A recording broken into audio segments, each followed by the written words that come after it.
આકાશવાણી સમાચાર બકુલા પરમાર વાંચે છે. સૌપ્રથમ મુખ્ય સમાચાર. પ્રધાનમંત્રી નરેન્દ્ર મોદીએ કહ્યું કે ભારત વૈશ્વિક તાકાત તરીકે ઉભરી રહ્યું છે. પ્રધાનમંત્રી આજે નવી દિલ્હીમાં 98માં અખિલ ભારતીય મરાઠી સાહિત્ય સંમેલનનું ઉદ્ઘાટન કરશે.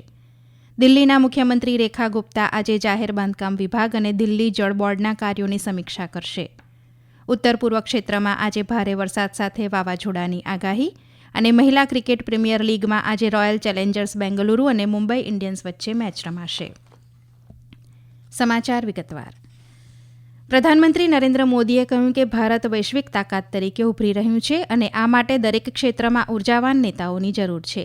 નવી દિલ્હીના ભારત મંડપમ ખાતે સોલ લીડરશીપ કોન્ક્લેવની પહેલી આવૃત્તિનું ઉદ્ઘાટન કરતા શ્રી મોદીએ કહ્યું કે રાષ્ટ્ર નિર્માણ માટે નાગરિકોનો વિકાસ મહત્વનો છે.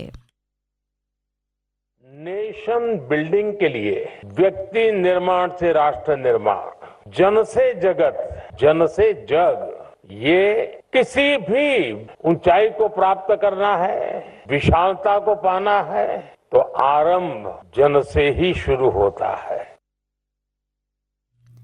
શ્રી મોદીએ કહ્યું કે સ્કૂલ ઓફ અલ્ટિમેટ લીડરશીપની સ્થાપના વિકસિત ભારતની યાત્રાની દિશામાં મહત્વનું પગલું છે.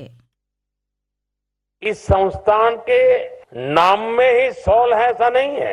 ये भारत की सोशल लाइफ की सॉल बनने वाला है और हम लोग जिससे भली भांति परिचित है आत्मा, अगर इस सॉल को उस भाव से देखें तो ये आत्मा की अनुभूति कराता है. આ પ્રસંગે વિશેષ અતિથિ તરીકે ઉપસ્થિત ભૂતાનના પ્રધાનમંત્રી દાશોદ સેરિંગ તોબગેએ પોતાના સંબોધનમાં શ્રી મોદીની પ્રશંસા કરી હતી. यह आदरसारान मौका है, वह इसलिए कि विश्व के महान नेता आदरणीय प्रधानमंत्री नरेंद्र मोदी जी से ही नेतृत्व का पाठ पढ़ूंगा. श्री नरेंद्र मोदी जी, आप में एक बड़े भाई के छवि देखता हूँ जो सदैव मेरा मार्गदर्शन करते हैं और मुझे सहायता देते हैं. ઉલ્લેખનીય છે કે 2 દિવસનું આ સંમેલન એક મુખ્ય મંચ તરીકે કામ કરશે, જ્યાં રાજનીતિ, રમતગમત, કળા અને માધ્યમો, આધ્યાત્મિક વિશ્વ, જાહેર નીતિ, વ્યવસાય અને સામાજિક ક્ષેત્ર જેવા વિવિધ ક્ષેત્રના નેતા પોતાની જીવનગાથાઓ રજૂ કરશે. પ્રધાનમંત્રી નરેન્દ્ર મોદી આજે નવી દિલ્હીમાં 98માં અખિલ ભારતીય મરાઠી સાહિત્ય સંમેલનનું ઉદ્ઘાટન કરશે. સરકારે તાજેતરમાં મરાઠીને શાસ્ત્રીય ભાષાનો દરજ્જો આપ્યો છે. 3 દિવસના આ સંમેલનમાં પેનલ ચર્ચાઓ, પુસ્તક પ્રદર્શન અને સાંસ્કૃતિક કાર્યક્રમોના સત્ર યોજાશે અને મરાઠી સાહિત્યની શાશ્વત સુસંગતતા, ભાષાની જાળવણી, સાહિત્યિક કૃતિઓના અનુવાદ અને ડિજિટાઇઝેશન ઉપર ચર્ચા કરાશે. ઉપરાષ્ટ્રપતિ જગદીપ ધનખડે કહ્યું કે ચિંતા અને હતાશાના સ્વરૂપમાં માનસિક આરોગ્ય એક ગંભીર પડકાર તરીકે ઉભરી આવ્યું છે. નવી દિલ્હીમાં આજે પ્રાણાયામ ઉપર વૈશ્વિક પરિષદને સંબોધતા શ્રી ધનખડે કહ્યું કે આ પરિષદ સંયુક્ત રાષ્ટ્રના ટકાઉ વિકાસ લક્ષ્યાંક સાથે સુસંગત છે. શ્રી ધનખડે ઉમેર્યું કે આ પરિષદની સુસંગતતા વસુધૈવ કુટુંબકમની પ્રાચીન પરંપરા સાથે મળતી આવે છે. તેમણે ભારતને 5000 વર્ષ જૂની એક અનોખી સભ્યતા અને વિશ્વનું સાંસ્કૃતિક કેન્દ્ર ગણાવ્યું હતું. તેમણે કહ્યું કે ટકાઉ વિકાસના બલિદાનના કારણે આબોહવા પરિવર્તનનું જોખમ સર્જાયું છે. દિલ્હીના મુખ્યમંત્રી રેખા ગુપ્તા આજે જાહેર બાંધકામ વિભાગ અને દિલ્હી જળ બોર્ડના કાર્યોની સમીક્ષા કરશે. આ પહેલા પત્રકારો સાથેની વાતચીતમાં શ્રીમતી ગુપ્તાએ કહ્યું કે પ્રધાનમંત્રી નરેન્દ્ર મોદીના નેતૃત્વમાં દિલ્હીના લોકોને તેમના અધિકારો મળશે. आज हमने पीडब्ल्यूडी के अधिकारियों को और जल बोर्ड के अधिकारियों को बुलाया है, जिनके साथ मेरी मीटिंग रहेगी. पूरी कैबिनेट उनके साथ बैठेगी और सभी कामों की समीक्षा करते हुए जो गड्ढे सड़क वाले हैं या सड़कों में गड्ढे हैं और गड्ढों में सड़क है, उस विषय को आज हम सीरियसली टेक ओवर करेंगे. દરમિયાન દિલ્હી સરકારે ભૂતપૂર્વ મુખ્યમંત્રીઓ અને મંત્રીમંડળના મંત્રીઓના કાર્યાલયમાં તમામ નિમણૂક બંધ કરી દીધી છે. દેશના ખેત ઉત્પાદનોની આંતરરાષ્ટ્રીય બજારોમાં નિકાસ થતાં કૃષિ નિકાસમાં અભૂતપૂર્વ વિસ્તરણ જોવા મળી રહ્યું છે. દેશની કૃષિ નિકાસ માટે મહત્વપૂર્ણ સીમાચિહ્ન ભારતે પ્રીમિયમ સંગોલા અને ભગવા દાડમની પ્રથમવાર ઓસ્ટ્રેલિયામાં સફળતાપૂર્વક નિકાસ કરી છે. આ જ રીતે ડ્રેગન ફ્રૂટની લંડન અને બહેરીનમાં નિકાસ કરવામાં આવી હતી. ભારતની ચોખાની નિકાસ ક્ષમતાને મોટાપાયે પ્રોત્સાહન આપતા લાલ ચોખા અમેરિકા મોકલવામાં આવ્યા હતા.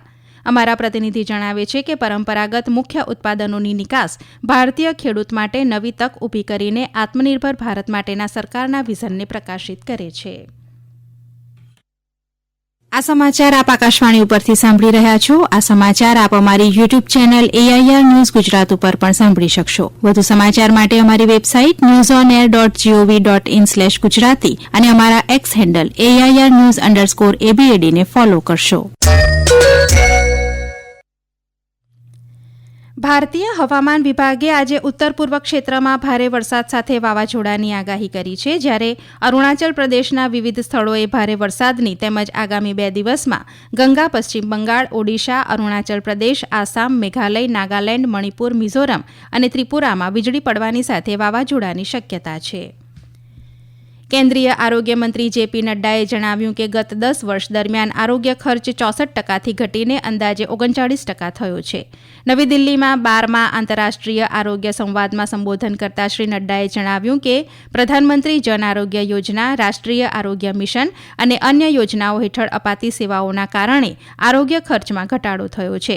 તેમણે કહ્યું કે દેશની લગભગ 40% વસ્તી આ યોજનાઓ હેઠળ આવરી લેવાઈ છે. કોલસા અને ખાણ રાજ્યમંત્રી સતીશચંદ્ર દુબેએ દેશમાં મહત્વપૂર્ણ ખનીજોનો અવિરત પુરવઠો સુનિશ્ચિત કરવા હાકલ કરી છે.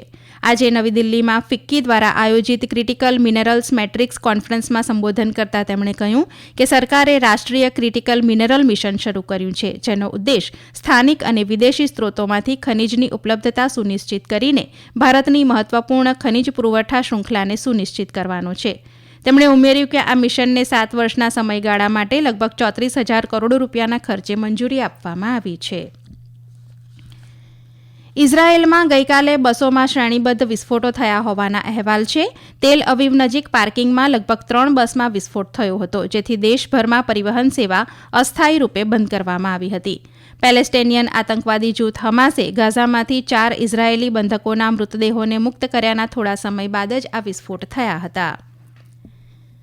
પ્રયાગરાજ મહાકુંભથી પરત ફરી રહેલા 6 શ્રદ્ધાળુઓના આજે સવારે બિહારના ભોજપુર જિલ્લામાં માર્ગ અકસ્માતમાં મોત થયા છે.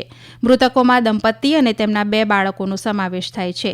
આ અકસ્માત પટનાથી 40 કિલોમીટર દૂર આરા મોહનિયા રાષ્ટ્રીય ધોરીમાર્ગ ઉપર જગદીશપુર પોલીસ સ્ટેશન વિસ્તારમાં દુલ્હનગંજ બજારમાં એક પેટ્રોલ પંપ સાથે થયો હતો. યાત્રાળુઓની કાર પાછળથી પાર્ક કરેલા ટ્રક સાથે અથડાઈ હતી.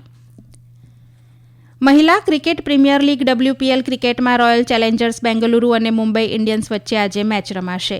બેંગ્લોરના M ચિન્નાસ્વામી સ્ટેડિયમ ખાતે મેચ સાંજે 7:30 વાગે શરૂ થશે.